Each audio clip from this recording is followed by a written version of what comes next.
Jingalaymasdi soching, jingalay qo'ygansan. Kim aytdi jingalamasdi? Jingalaymasdi. Xo'sh, hammaga salom va nihoyat men prava oldim. Buning uchun menda 1 yildan ko'p vaqt ketdi va juda ham ko'p katta mehnat ketdi. Agar sizlar ham pravani bittada tez olmoqchi bo'lsanglar, shu videoni oxirigacha ko'ringlar. Hamma sekretlarni aytaman. Agar tayyor bo'lsanglar, qani ketdik. Xo'sh, hammasi nimadan boshlandi? Men o'yladim, qachonki mashina olsam, o'shandagina pravaga o'qiyman, keyin prava olaman deb o'yladim.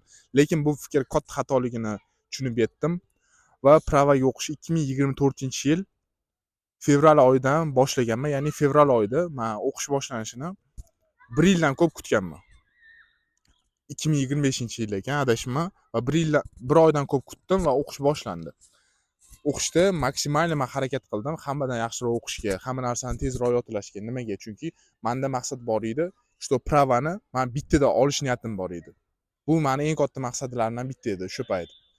Va shuning uchun juda ham katta harakat qildim. Va eng qiziq voqea, o'qishimiz tugashiga 2 hafta qolganda Telegram gruppamizda o'qishimizdek dars 2 hafta vaqtinchalik bo'lmaydi deb yozishdi. Ustoz kasal bo'lib qoldi deyishdi. Okey dedik. 2 hafta ham o'tdi va hech kim xabar yozmayapti.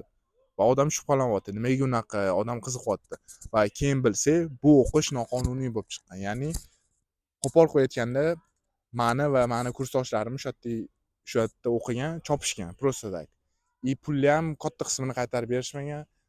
И shunaqa просто так 5 oy, даже 6 oy просто так ketdi. Keyin men o'yladim, nima qilsam bo'ladi? Na qo'limda dokumentim bor, na pravaga borib shu dokumentim bo'lganda misol uchun topshira olardim pravaga. Menda hech balo yo'q, даже bilim yo'q. Normalniy. И nima qilish juda ham ko'p o'yladim va oxiri pulimni ham qaytara olmadim va taqdirga tan berdim. Va tushundimki, boshqatdan yana noldan boshlash kerak.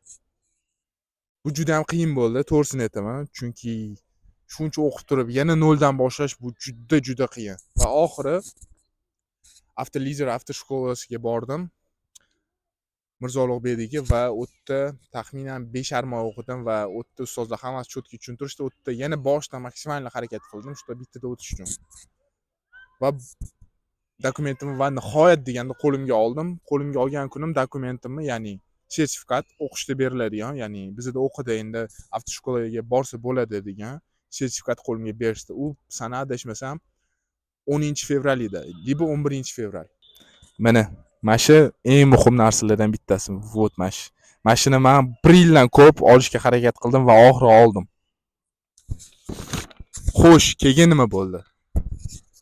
Men juda ham ko'p o'yladim. Qayerda imtihonni topshirsam ekan, Ohangarondami yoki Sergelidami yoki bittasini Sergelida topshirib turib, ikkinchisini Ohangaronni topshiraymi deb juda ham ko'p o'yladim va tayinlandim. Примерно men har kuni ishga borib kelardim, u payt har kuni 1 soatdan test yechardim. Har kuni обязательно 1 soat. Va tushundimki, bu nimagadir menga kamlik qilyapti. Men 100% o'zimga uverin emasman. O'shanda men o'zimga o'zim aytaman, nimadir qilish kerak va ishdan bo'shab 1 hafta o'zimga srok berdim, ya'ni 1 hafta har kuni tayinlanaman. Necha soat bo'lishidan qat'iy nazar, 8 soatmi, 7 soatmi farqi yo'q. Va men 4 kun ketma-ket podyad 8 soatdan shug'ullandim. U payt ro'za edi, adashmasam-da.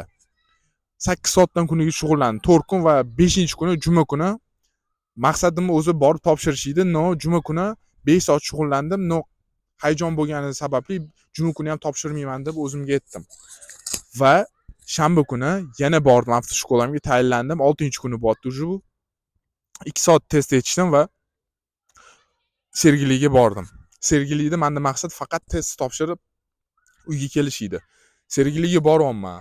Hamma pullarni administratorlardan o'tdim. Juda ham ajoyib emotsiyalar. Birinchi marta bo'lganiga ajoyib, hayajon juda kuchli. Va testga boryapman. 20 tadan 20 ta tam yechyapman, lekin hayajon juda ham kuchli. Juda kuchli.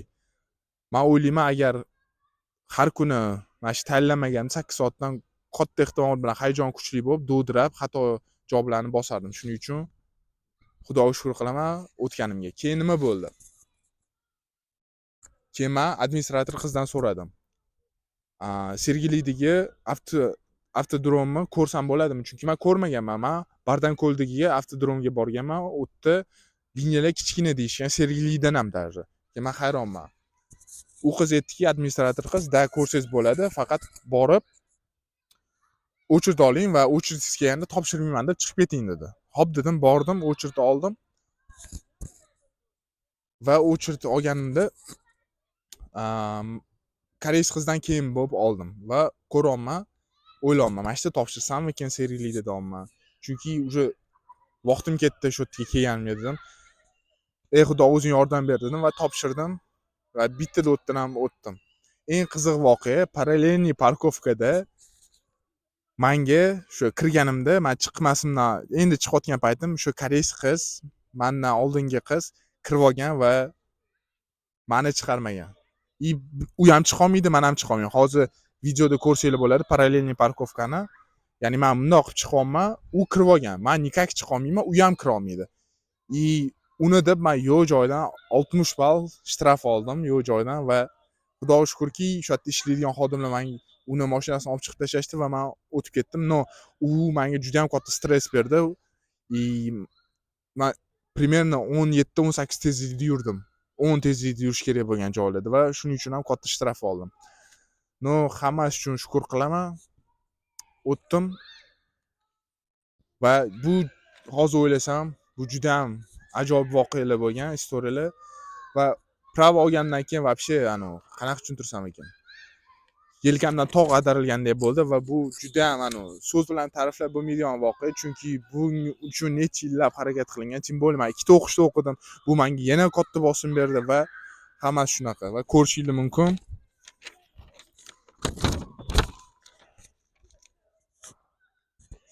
dan 20 birinchi urinishda ikkalasi ham. Bu bilan faxrlanaman. Endi bo'lsa sizlarga qanaqa qilib tez yechish, ya'ni pravadan bittada o'tish sirlarini o'rgataman. Nimalar qilish kerak, vojdeniyada nima qilish kerak. Birinchi bo'lib testdan kelib chiqsak, testda Intalim hozir ekraningizda ko'rayotgan hamma prilojeniedan yechishingiz kerak. Birinchi bo'lib Intalim, eng muhimi shu. Intalimdan 50 ta har kuni yechishingiz kerak. 50 tadan men 50 tani necha minutda yechardim? 50 tani где-то 8 minut, 9 minutda yechardim. Sizlar ham shunaqa uровеньga tez yechadigan uровеньga chiqishingiz kerak. Keyingi uровень bo'lsa, bu svetofor, 3 ta svetoforli app bor. Play Marketda ham, App Store'da ham shularni hammasini yechib chiqishingiz kerak va tushunishingiz kerak. Test mazmuni o'zi nima bu test. Vojeniyaga keladigan bo'lsa, birinchi o'chirda sizlar bilishingiz kerak, qattiqga kirasizlar. Nimadan keyin nima bo'ladi? Har bittasini o'tda ham yotirishingiz kerak. Momentdan yuraman, bu yerdan yuraman deb.